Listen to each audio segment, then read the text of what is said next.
Though it hath no tongue, murder will out.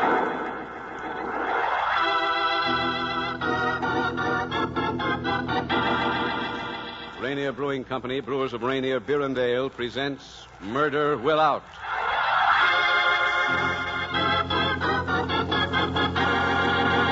Starring William Gargan as Inspector Burke, Chief of Homicide, with Eddie Marr as Detective Nolan, in another challenging story written and directed by Lou X. Lansworth. The Mystery of the Swindled Songwriters.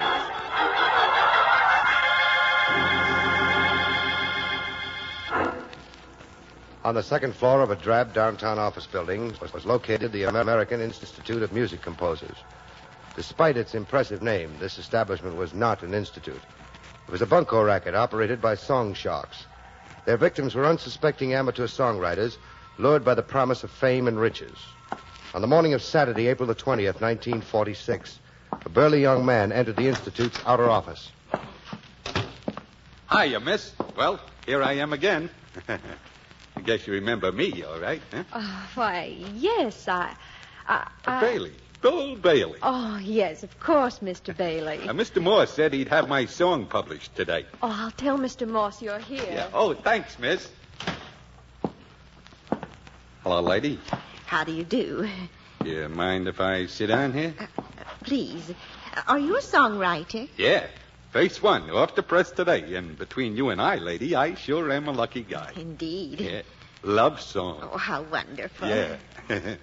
Today's Shirley's birthday. Shirley? Yeah, that's my girl. I'm going to give Shirley this song I wrote. Birthday present. Oh, how beautiful. Yeah, it sure is. But believe me, lady, I sure had to work. I don't mean writing the words. That comes natural to me. I mean getting the dough to pay Mr. Morse for composing the music and pay him to publish the song. I've come to see Mr. Moss about some words I wrote. No. Well, congratulations, Miss... Mrs. Swope. Mrs. Henry Swope. Well, Mrs. Swope, it's a pleasure to have met a fellow songwriter. Thank you. But I'm not a songwriter yet. No? I hope Mr. Moss thinks I have enough talent to let me join the Institute.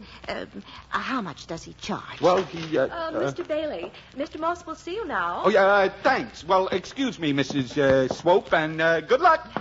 Thank you. Hiya, Mr. Morse. Mr. Bailey, let me shake your hand. You have genius, true genius. Yeah, I guess you could call it that. Oh, the lyrics you wrote. Such words inspired me to compose some of the greatest music of my career. It did? Here, the piano. Yeah. I want you to hear the song even before I show you the printed copies. Listen. Yeah. Your hands are soft like baby skin. Your lips are just like berries. How the way I love you is a sin, and I think you're the berries. We ought to get hitched like a truck to a trailer. I'll stay in like you was my jailer, my pearl of the deep blue sea. If you say yes to me, I'll be a happy bee. Well... You like it?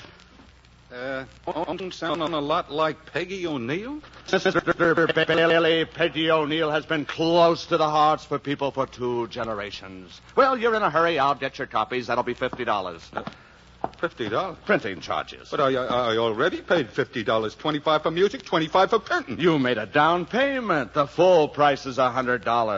$100? Hey, wait a minute. You said I could have professional copies for $25. Professional copies? Why, Mr. Bailey, you ordered the deluxe sheet music edition, specially dedicated to Shirley Hobson. I have your signed order right here. Yeah, but you said it was for free. For $50, I could dedicate my song to Shirley, and I ain't going to spend no more. Don't get excited. I got to have my songs today. Today's Shirley's birthday. Mr. Moss, will you step in the other office, please? Excuse me, Mr. Bailey. Yeah, but I ain't going to leave till I get my songs, you hear?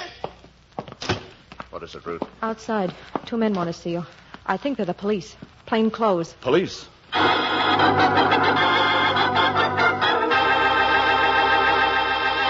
So starts The Mystery of the Swindled Songwriters, another Inspector Burke mystery drama brought to you by Rainier Brewing Company.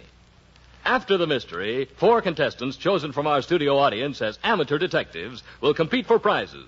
They'll be asked a number of questions regarding police findings and who they think committed the crime and the one clue that reveals the criminal.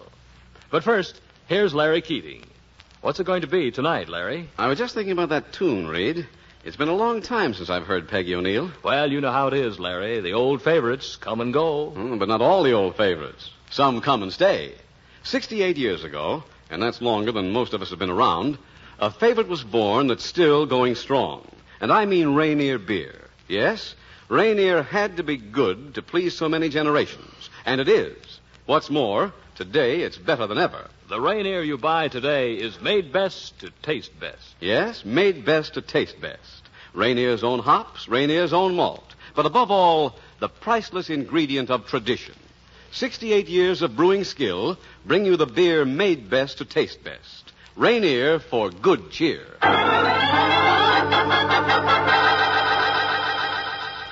Now back to our story, The Mystery of the Swindled Songwriters, starring William Gargan as Inspector Burke. In here, gentlemen. Just up in this other office. You're Dave Moss? Yes? Now, what can I do for you? We're police officers. I'm Inspector Burke. This is Detective Nolan. Oh, how do you do? How are you? We're looking for a Hubert Collins. Know him? Hubert Collins. Yeah, Hubert Collins. You published 3 or 4 songs he wrote. Oh, my partner, Charlie Reed, might be able to help you. Yeah, where is he? Oh, he's out right now. Mr. Reed takes care of all financial matters. I take care of the artistic side of the business. Uh-huh. Well, have you any idea where we might find Hubert Collins? I know. Is something wrong? Yes. Last night, an unsuccessful attempt was made to rob the store where Collins works. And the description we have fits this Hubert Collins. The person attempting this robbery was surprised by a special patrolman. There was some gunplay. The patrolman's condition is serious. Oh, how terrible. Oh, young Collins had such talent. Look through your records, your files. Any information you and your partner can give us, no matter how small, phone headquarters.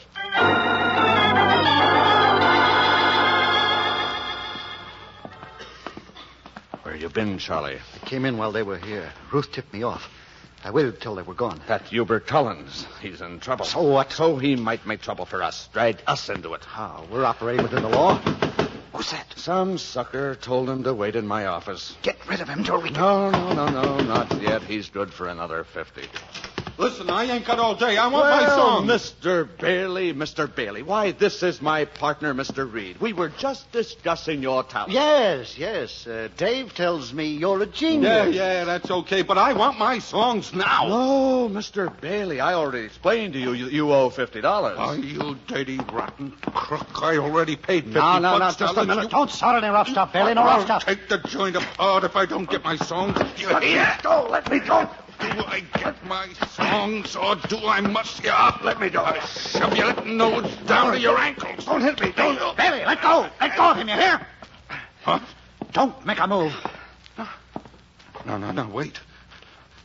That gun. Don't use that gun. Get out of this office. Okay. But I'll have you arrested pulling a gun. No, you won't. We'll have you arrested. Yes, we know the law. You threatened my partner's life. We'll swear out a warrant. That side door goes down the hall. Use it. Okay, but I'll be back sooner than you think. And come back with $50, or we'll sue you. We'll attach your salary. You. Yeah. Wait. Did he get his songs? I don't know. Come on. We'll look. In my office.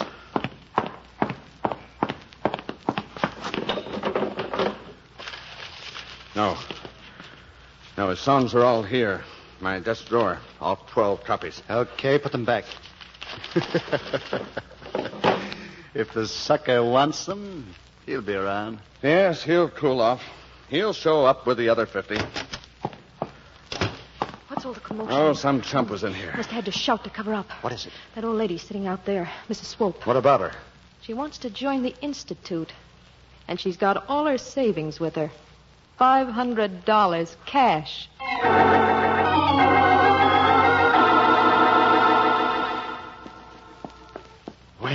Well, sit down, please, Mrs. Swope. Thank you. You're a songwriter. No, don't tell me you aren't. I recognize talent when I see it. Well, I don't know if I am or not, Mr. Moss. I've written some words for a song.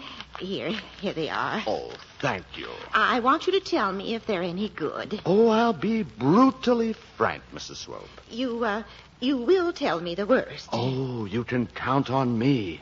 Now, let's see. We wedded in the springtime like the birds and bees. Oh, Mrs. Swope. Brian, Oh, what is it? beautiful, Mrs. Swope. Genius, pure genius, that opening line. It inspires me to compose some of the greatest music of my career. Here, sit down by the piano. I don't want to lose the mood. Listen, Mrs. Swope, listen. We wedded in the springtime like the birds and bees. The bleeding hearts were bleeding. The love bark was on the tree. Then the angels took you. I saw this song I wrote for my dear dead husband, named Henry Swope, in memory of Henry Swope. Ah, Mrs. Swope, pardon me while I have an emotion. What is it? Is something wrong, or are you ill? Oh, I'm overcome. Dear Mrs. Swope, the beauty, the poetry, the sheer magnitude. I wrote that in memory of my dear departed husband. Mrs. Swope, you're a genius. I demand you become a member of the Institute. I won't take no for an answer. Really? We'll make your song as famous as the end of a perfect day. We'll print thousands of copies. I'll even make a recording with my own voice now. Well, how much will all this cost, Mr. Moss? Mrs. Swope, such talent as yours should be given to the world. I insist you become a senior member. Well, what does that mean? We will publish every song you write. You will be famous, wealthy from the royalties you receive. Well, how much will it cost? Only $500, Mr. Swope. You owe it to yourself, to the memory of your dear departed husband, Henry Swope.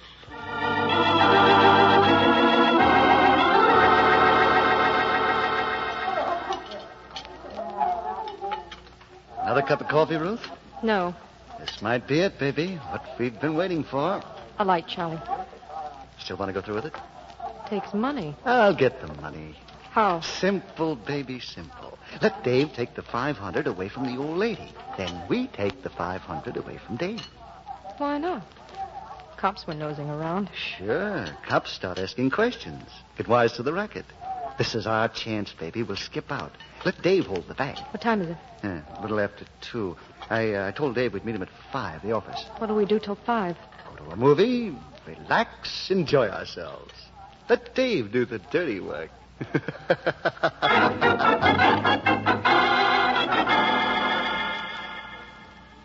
June, the moon, Hello, Mr. Moss? What? Hubert Collins. What are you doing here? Listen, Mr. Moss. Hubert, you sap. The cops were here this morning. You gotta help me, Mr. Moss. I've gotta get out of town. Look, it's almost 2:30. There's a bus leaving at 3 o'clock back east. You're out of your mind. Cops will spot every bus depot in town. I've got to take the chance. If I can only get some money. Get back east. I can... No dice. Listen, Mr. Moss, I've spent over $500 with you. All I'm asking is a loan of $50. Give me a break. I haven't got any money. Okay. I tried to pull a job last night. Know why? I'm not interested. So I could get more dough. You little fool. I didn't tell you to pull a stick up. You told me if I got more dough, you'd promote my songs. I'd be riding high, hit the big time. Get out. Not until you let me have some money, Mr. Moss. If the cops pick me up, I'll drag you in. I'll tell them why I did it. To pay you.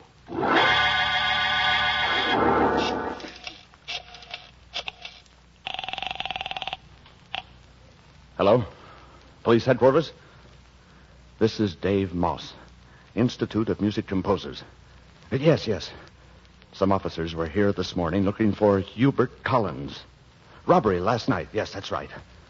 Collins just left here, not 5 minutes ago. He's headed for the Central Bus Depot. Blackmailed me out of $50. Said he'd tell a lot of lies about me if I didn't. Oh, yes. All right. Send some men right down. You can pick him up.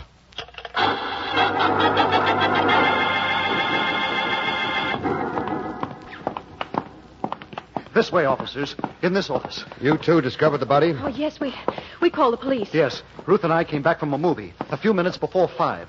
We entered my partner's office. All right, you two stay in this outer office. Close the door, Nolan. Okay, Chief. Well, looks like a cyclone hit this office. Yes. Let's take a look at the body. Why, it's that fellow we were talking to this morning, Chief, Dave Morse. Looks like 2 bullets did it. Both bullets struck in the vicinity of the heart. Yeah. Desk door's open. Looks like the place was thoroughly searched. Uh-huh. Robbery might be the motive. What if this was an inside job, Chief, made to look like robbery? Might be. Well, we'll let the medical examiner and the fingerprint men go to work. Have a detail search the offices thoroughly. Come on. Where to? Talk to the victim's partner and that girl. Check on every person known to have entered this office today.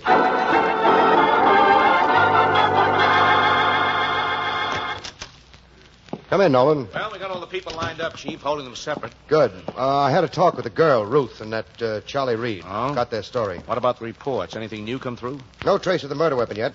Ballistics identifies the 2 death slugs as having been fired from a .32 Smith & Wesson. Uh-huh. Medical examiner definitely establishes Dave Morse met his death sometime between 4 and 4:15 p.m. Well, right now, as far as we know, there was only 2 persons know Dave Morse is dead. Yes, the girl Ruth and the victim's partner, Charlie Reed. What do you think about our plan? You think it might work?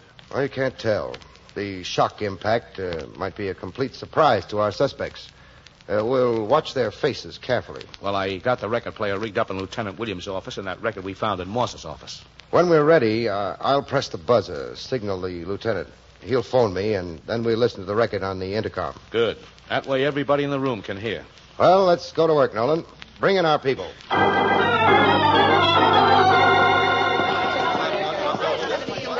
All right, everyone. Sit down, please. Mrs. Swope here, Mr. Reed. Oh, Chief, this is Miss Shirley Hobson. And my girlfriend, Shirley. She come with me. Protect my interest. Yeah, here, officer. These songs Mr. Moss printed for Bill, all 12 copies. We want our money back. Yeah, or we make trouble. Mr. Bailey and me want to swear out a warrant and have Mr. Moss arrested. Arrested? Well, I don't understand. Mr. Moss is a dear, kind man. He's a philanthropist. Well, I don't know what that means, lady, but if you ask me, he's a dirty, rotten crook. Fit Bill's beautiful words to Peggy O'Neill. It's a dirty gyp. Why, when Bill gave me those songs for my birthday, I could have cried. And then when I heard Mr. Moss charge $50 for that tune, I knew he was a crook. That's right, Inspector. Moss was a crook. He stole my money. He and his partners, Charlie Reed and that girl. What do you We don't know what mean? you're talking about. Just a minute, all of you. Hello? Lieutenant Williams, Inspector. All set. Who? Well, hello, Mr. Morse. Morse. Quiet, both of you. Can't you see the inspector's talking? Why, some friends of yours are in my office, Mr. Morse. You what? Composed the greatest song of your career. Well, we'd all like to hear it. Go ahead and sing it, Mr. Morse.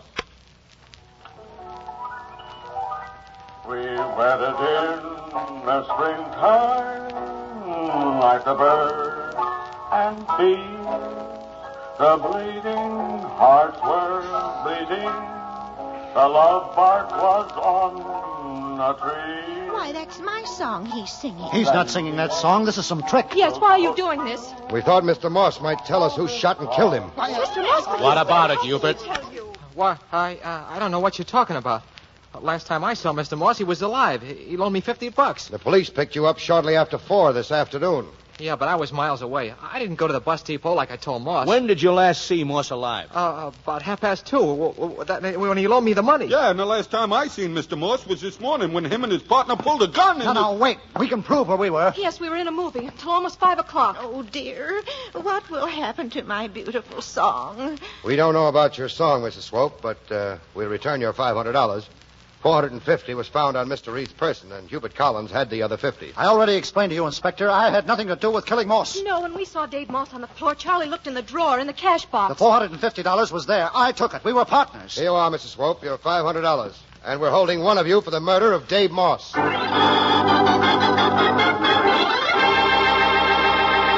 Ladies and gentlemen, you've heard the testimony of the suspects. You know all the facts and clues in tonight's mystery.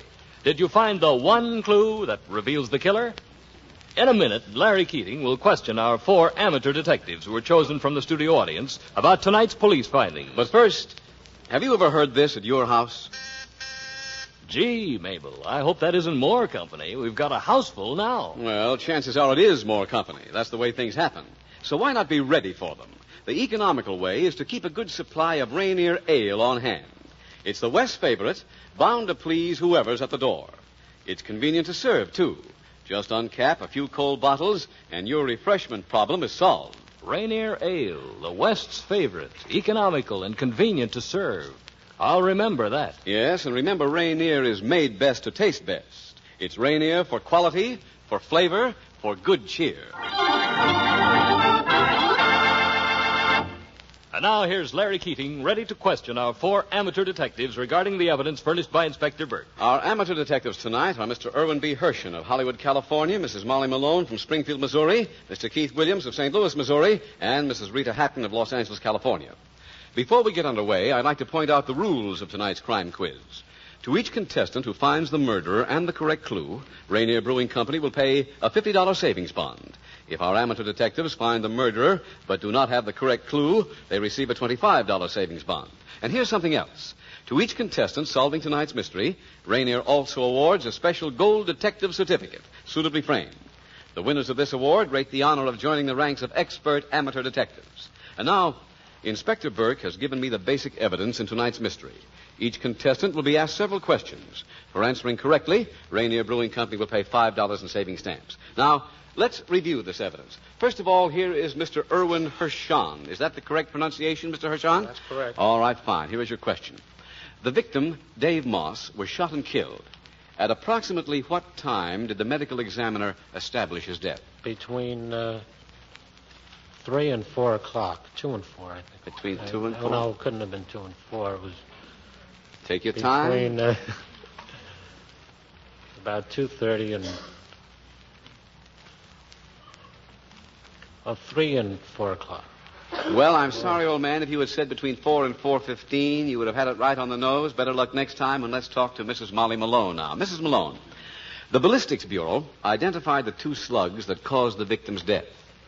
What caliber were these 2 bullets, do you know? 32 Smith & Wesson. 32. I see you were consulting all the data you have there. Very good. That's the way. Give this thorough... I knew the time he was killed. You did? Great. Well, I'm sorry, but we asked that the young man. But now here. All right, you know so Maybe much, I Mrs. won't know the next one. I'll bet you will. Do you know what make the gun was? Smith & Wesson. Oh, how easy. Well, I'm sorry we can only give you $5 for all this information. $5 in saving stamps, but you'll be back again and get some more money, we hope. Now, here is Mr. Keith Williams. Mr. Williams, you're quite a big boy. How tall are you? 6 feet 3.5. 6'3.5", and you are from St. Louis, eh? That's correct. And I see you were with the amphibious forces in the Navy, right? That's right. Here's your question. The receptionist, Ruth, found out Mrs. Swope carried her savings with her. How much money did Mrs. Swope have? $500. That's a lot of coconuts, isn't it? That's certainly. Good. You get $5 for giving us the correct answer, Mr. Williams. Now, Mrs. Rita Hatton, if you please. Shortly after 4 p.m., Hubert Collins was picked up by the police. How much money did Hubert have in his possession? 50. Do you know where he got said 50? From Moss. From Moss. He sort of borrowed it and rather blackmailed the money from Dave Moss, didn't he? Yeah. But you get $5 in saving stamps from Rainier with our very hearty congratulations, Miss Hatton. Now here is Irwin Hershon once more. The victim's body was found by Charlie Reed and the girl Ruth. At about what time did this happen? At 4:45. 4:45, I would say, would be very close to it. A few minutes before 5 p.m. Where did these 2 claim they were at the time of the killing? They were at a movie. And $5 to you, sir, courtesy of Rainier. Very good. Mrs. Malone, once more. Mrs. Malone, I see you have the books at hand again here. You're studying your Gladstone, I see. Here is your question. When did Bill Bailey say he last saw Dave Moss alive? Look it up. Take plenty of time. Let's go ahead. That's on page 4, I think, Mrs. Malone. What? This is, we're discussing Dave Moss. When did Bill Bailey say he last saw him alive? That might be in the footnotes there. Do you want to look for it? Haven't got At 2:30, he pulled the gun on Collins. He pulled the gun on Collins at 2:30. But now we want to know when Bailey's... That's the wrong page. Yeah, wrong page? Now the question I read. May I repeat the question? Granted. Here is the question. When did Bill Bailey say he last saw Dave Moss alive? Is your secretary here? We could send... No? Mrs. Malone has it all written down on the back of all envelopes, everything. laundry bills, everything. What? Haven't got it? Would you care to make a stab in the dark? When did... Now, think this over. You heard the story. When did Bill Bailey say he last saw Dave Moss alive? Guess I don't know that one. Well, I'm sorry. It was in the morning when Moss and Charlie Reed forced him out of the office at the point of a gun. Too bad. Now, Keith Williams again. When Bill Bailey was tossed out of the Song Shark's office, did he have the printed copies of his song with him? No. Where were these songs? They're in the desk drawer. You're right. $5 more to you, young man. Now, Miss Rita Hatton, please. A nice hand for Mr. Williams. Good. Mrs. Hatton, rather. Bailey's girlfriend, Shirley Hobson, came to police headquarters with him. Shirley brought Bill's birthday present with her. What was this present?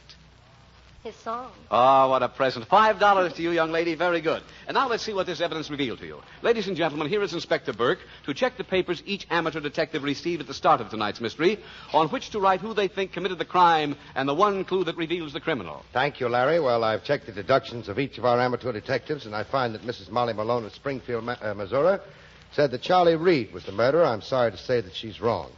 Mrs. Rita Hatton of Los Angeles, California, said also that Charlie Reed was the murderer. I'm sorry to say that she is wrong. However, Keith P. Williams of Clayton, Missouri, and Irwin P. Hershen of Hollywood, California, both said that Bill Bailey was the murderer, and they're absolutely correct, and both also gave the correct clue. Now let's see exactly what happened. We held Bill Bailey for the murder of the song shark, Dave Moss. According to Bailey's story, he claimed the last time he saw Dave Moss alive was on the morning of the murder, when Moss and Charlie Reed forced him to leave the office at the point of a gun. Now, immediately after Bailey left the Song Shark's office, the two swindlers looked in Moss's desk and found the 12 printed copies of Bill's song. Yet later, when Bailey's girlfriend, Shirley Hobson, appeared at police headquarters with Bailey, Shirley had all 12 copies of this song. Unwittingly, and in a state of righteous indignation, Shirley gave Bill away, because only by returning to Moss's office at a time later than he claimed could Bill have obtained these songs. It was this obvious slip-up that trapped Bill Bailey. Shortly before 4 p.m., Bailey returned to the office, demanded his songs. When Moss refused, Bailey started taking the place apart looking for his songs. Moss threatened Bailey with the gun. In the struggle that followed, Moss was shot and killed. Hurriedly, continuing his search, Bailey finally found his songs, left the office, taking the murder weapon with him. Bill Bailey pleaded self-defense. Hubert Collins was held for the attempted robbery of the store he worked in and wounding the patrolman. Charlie Reed and Ruth were arrested by the Bunko Squad. Their racket was exposed and smashed. Thank you, Inspector. And so tonight we find that Mrs. Molly Malone of Springfield, Missouri, has won $5 in saving stamps. Mrs. Rita Hatton of Los Angeles, $10 in saving stamps. We have two first prize winners tonight, Mr. Irwin B. Hershen of Hollywood and Keith P. Williams of Clayton, Missouri. They each receive a $50 in savings bond, won $5 in saving stamps, and Keith Williams $10 in saving stamps. Congratulations. And to each of the winners, Rainier awards a special gold detective certificate honoring our guest as expert amateur detective. And now, Inspector, what about next week's story? Next week's story, Larry, is about an innocent witness to one of the strangest cases on record. Threatened, terrified for his life, this person came to the police and revealed a fantastic plot. What this strange plot was will be told in the mystery of the startling secret. I'll see you then. Good night, everyone. Good night, Inspector. So we bring to a close another Inspector Burke mystery drama, starring William Gargan and brought to you by Rainier Brewing Company of San Francisco and Los Angeles. Brewers of Rainier Club Extra Pale Beer and Rainier Old Stock Ale. All characters and incidents used on this program are fictitious. Any resemblance to actual persons or incidents is purely coincidental. This is Larry Keating saying goodnight for Rainier Brewing Company and inviting you to listen in again at the same time next week. This is ABC, the American Broadcasting Company.